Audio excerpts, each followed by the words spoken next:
नमस्कार, मैं आपका मित्र सर्वमित्र। मसला हरियाणा की राजनीति से जुड़ा हुआ दोस्तों, ध्यान से सुनिएगा और सुनने वाला है क्योंकि ये चुनावी साल है। आपने आज देखा होगा अशोक तंवर बीजेपी के हो गए हैं। उन्होंने आम आदमी पार्टी को अलविदा कह दिया था, बीजेपी ज्वाइन कर लिया। लेकिन बीजेपी ज्वाइन करने से पहले उन्होंने एक बात बोली है, वो बड़ी अजीब सी बात है, उस पर बात करेंगे।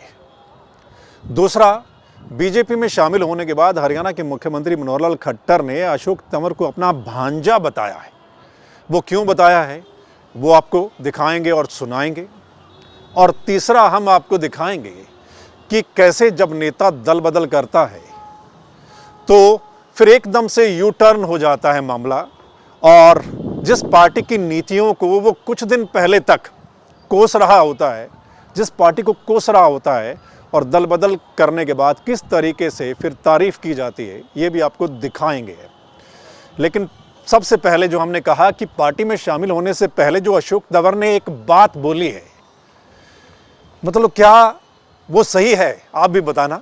चलिए, उन्होंने क्या कहा है। अशोक तंवर ने कहा कि वो बीजेपी में एक मजदूर बनकर जा रहे हैं और पार्टी जहां कहेगी वहां वो मजदूरी करेंगे, और बीजेपी में वो टिकट की मंशा लेकर नहीं जा रहे, मतलब ज्वाइन नहीं कर रहे हैं। अब आप बताइए, ये बात कि मजदूर बनकर जा रहे हैं, जहां पार्टी कहेगी मजदूरी करेंगे, टिकट की वो लेकर नहीं जा रहे हैं। वैसे तो हर नेता यही कहता है जब वो दल बदल करता है और अगली पार्टी ज्वाइन करता है ना, तो हर नेता यही कहता है कि कोई कमिटमेंट नहीं हुई है, अभी टिकट की कोई बात नहीं है, मतलब ऐसा होता है। हालांकि बात पहले हो चुकी होती है कि आप को अगर पार्टी में शामिल किया जा रहा है तो कहां से लड़वा सकते हैं, क्या कुछ हो सकता है, ये बात पहले कमिटमेंट होती है। और अशोक तंवर का जो मतलब फिलहाल हरियाणा की राजनीति में कद है, तो नेचुरली है कि वो मजदूरी करने तो जाएंगे नहीं किसी पार्टी में, वो चुनाव लड़ने के लिए जाएंगे या किसी पद के लिए जाएंगे, है ना। ऐसा तो है नहीं कि वो मजदूर बन के जा रहे हैं या मजदूरी करने जा रहे हैं, है ना। तो ये बात जमी नहीं है, पहली बात। अब हम आपको दो वीडियो दिखाते हैं, ध्यान से देखिएगा, ध्यान से सुनिएगा पहले, फिर बात करते हैं।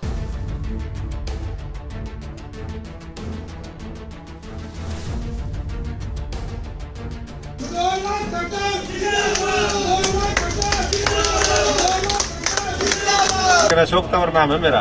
एक बार मैं जहाँ खुट्टा गाड़ देता हूँ वहाँ गाड़ दिया, आम आदमी में खुट्टा है। और ये भ्रष्ट सरकार जो है, आज मुझे बताने की आवश्यकता नहीं कि किस तरीके से कुछ चंद पूंजीपतियों को मदद करने में सरकार लगी हुई है। वो पूरा हरियाणा जान गया, जब किसान सड़क हमारे बॉर्डर के ऊपर बैठे, उसके बाद सब समझ गए कि किस तरीके से होना है। आज भी मैं देख रहा था, भारतीय जनता पार्टी ने उस काले धन से जिसको विदेशों से लाने का काम करती थी, इन्होंने अपने ऑफिसेज में, अपने अकाउंट में उसको डाइवर्ट करने का काम कर दिया। आज कहीं करण कमल है, कहीं गुरु कमल है, ये नाम रख दिए, कहीं परमात्मा कुंज बना दिया, नाम ऐसे और काम बिल्कुल घटिया काले धन से बनाए हुए। साथियों, ये समय आएगा तो मैं समझता हूं कि ये सारे काले चिट्ठे भी खुलेंगे, और भारतीय जनता पार्टी, वो समय आएगा जब जल्दी लोग उनको सबक सिखाने का काम करेंगे। आदरणीय देश के प्रधानमंत्री यशस्वी नरेंद्र मोदी जी के नेतृत्व में देश बदला है। किस तरीके से देश की एकता को लेकर के एक बड़े पैमाने पर काम हुआ है, करोड़ों लोगों का भाग्य बदले, उनका जीवन स्तर ऊपर उठे, ये देश दुनिया में शीर्ष पर पहुंचे, इसके लिए पूरी टीम के रूप में जो काम हुआ है, उससे मैं भी और हमारे साथी सभी प्रभावित भी हैं। हमारा एक ही लक्ष्य होगा कि 2024 के अंदर हम पुराने सारे लोकसभा के रिकॉर्ड पार करें, 400 का आंकड़ा हम पार करके इस देश के अंदर एक सुशासन और किस तरीके से इस देश को ऊंचाइयों पर ले जा सकते हैं, उसके लिए सब मिलकर के काम करेंगे। तो सुन लिया आपने, जैसा मैंने कहा कि नेता लोग कैसे यू टर्न मारते हैं, उसका सिर्फ ये एग्जाम्पल है। हालांकि बहुत से नेताओं को आप पहले देख चुके हैं और आगे आने वाले इस साल में और देखेंगे, क्योंकि ये चुनावी साल है, दल बदल का दौर शुरू हो चुका है और आने वाले दिनों में ये और देखने को मिलेगा। मतलब ऐसी बातें और देखने और सुनने को मिलेंगी। आपने तंवर साहब को सुना, वो कुछ दिन पहले तक आम आदमी पार्टी में थे। जब आम आदमी पार्टी उन्होंने ज्वाइन की तब वो क्या बोल रहे थे, जब उस पार्टी में थे तब वो क्या बोल रहे थे बीजेपी को लेकर, खासकर, है ना। तब उनको आम आदमी पार्टी की नीतियां अच्छी भी लग रही थी और बीजेपी की नीतियां या बीजेपी के नेता अच्छे नहीं लग रहे थे, वो जमकर कोस रहे थे। लेकिन अब बीजेपी में चले गए हैं तो अब उनको बीजेपी के नेता भी अच्छे लगने लग गए हैं और पार्टी की नीतियां भी बहुत अच्छी लगने लग गई हैं और मतलब उनके हिसाब की ये पार्टी अब बीजेपी उनको नजर आने लगी है। ठीक है, तो ये तभी मैं कह रहा हूं कि पॉलिटिक्स में कभी कुछ हो सकता है और जो नेता लोग होते हैं, जैसा मैं हमेशा कहता हूं, कोई किसी एक पार्टी के साथ कमिटेड नहीं है। कोई भी नेता किसी एक पार्टी के साथ कमिटेड नहीं है, मतलब सब अपने अपने हिसाब से देखते हैं और सोचते हैं। ठीक है, और तंवर साहब आपको पता पहले कांग्रेस में थे, अपना मोर्चा टीएमसी में गए और फिर आम आदमी पार्टी में गए और अब वो बीजेपी में आखिरकार चले गए हैं, शामिल हो गए हैं। तंवर साहब को आपने सुन लिया, अब आप सुन लीजिए हरियाणा के मुख्यमंत्री मनोहर लाल खट्टर ने क्या बोला है। एक तो तंवर साहब को अपना भांजा बताया है और दूसरा खट्टर साहब ने कहा है कि तंवर साहब की ट्रेन तो बहुत पहले बीजेपी की तरफ चल पड़ी थी, लेकिन बीच में वो डाइवर्ट हो गई, मतलब बीच में वो कहीं और ट्रेन चली गई। वो इशारा आप समझ सकते हैं। चलिए सुन लीजिए खट्टर साहब को, फिर बात करते हैं। भले ये कांग्रेस पार्टी में रहे, लेकिन इस बात की जानकारी बहुत कम लोगों को है कि ये मेरे भांजे लगते हैं।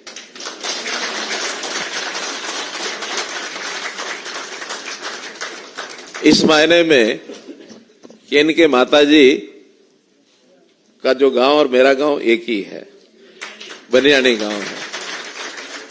उस नाते से मिलते जुलते रहे।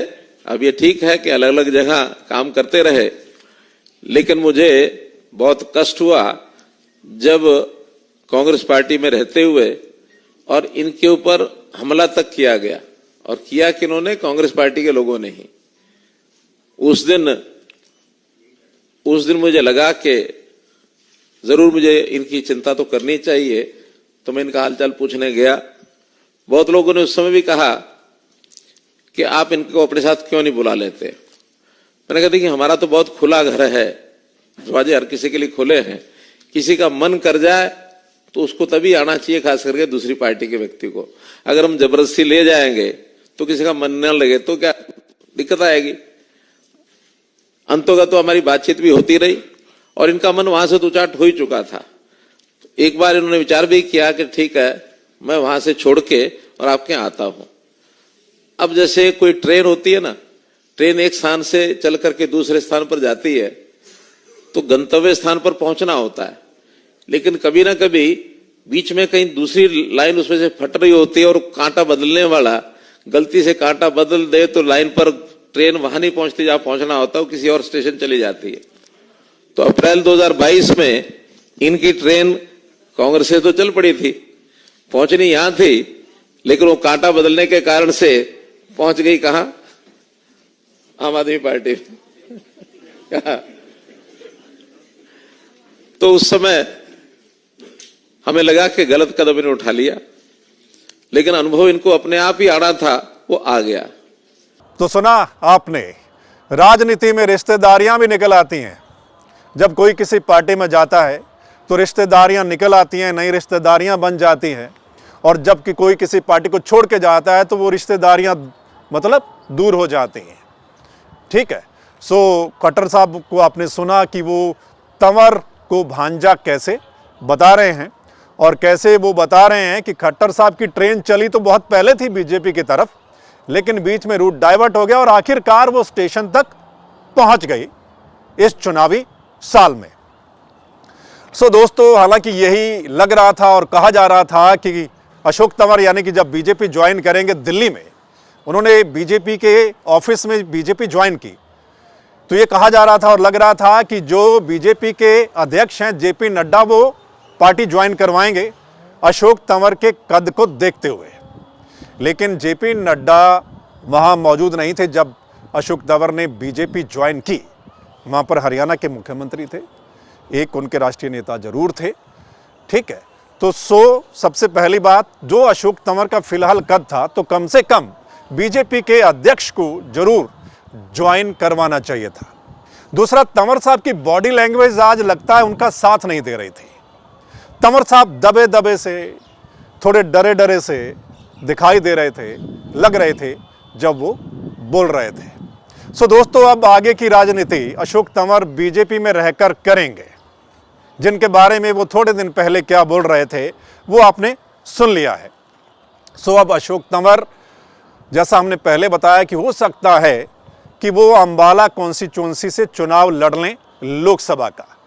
चलिए, हालांकि उनका कहना है कि वो टिकट का इच्छा लेकर वहां पर नहीं गए हैं और क्या कुछ कहकर वो गए हैं वो आपने देख लिया। एक रिपोर्ट के हिसाब से हम आपसे बात कर रहे हैं।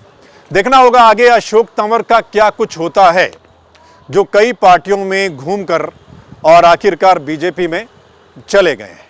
आगे क्या कुछ होता है, उनको टिकट मिलती है या नहीं मिलती है, क्या कमिटमेंट रहा।